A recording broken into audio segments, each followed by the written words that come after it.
kawilujengan di lebet nami Gusti Yesus. Kitab Amsal nyangamkeun anaking tuturkeun papatah nu jadi bapa, pugu pitutur nu jadi indung, papatah na matak alus kana akhlak. Para wargi tangtosna urang sadaya parantos ngalaman janten murang kalih.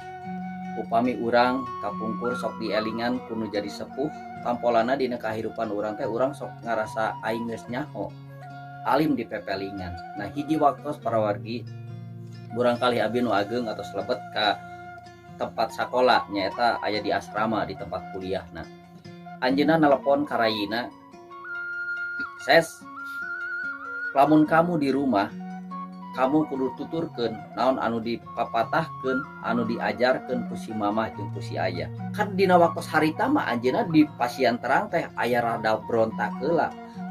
Namung saatos anjeunna ngalaman tebi sareng sepuh, anjeunna ngaraoskeun, oh eta pitutur anu jadi kolot, anu jadi indung, anu jadi sepuh teh ngajantenkeun berkah kangge anjeunna.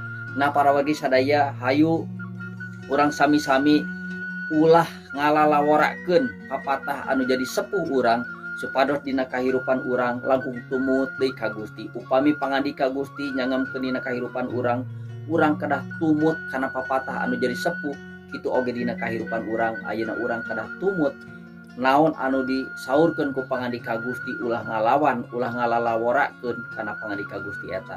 Hayu urang sami-sami diajar kana pangandika Gusti supados urang langkung tumuwuh deui di payunan Gusti, supados urang tiasa ngemutan anu sanes.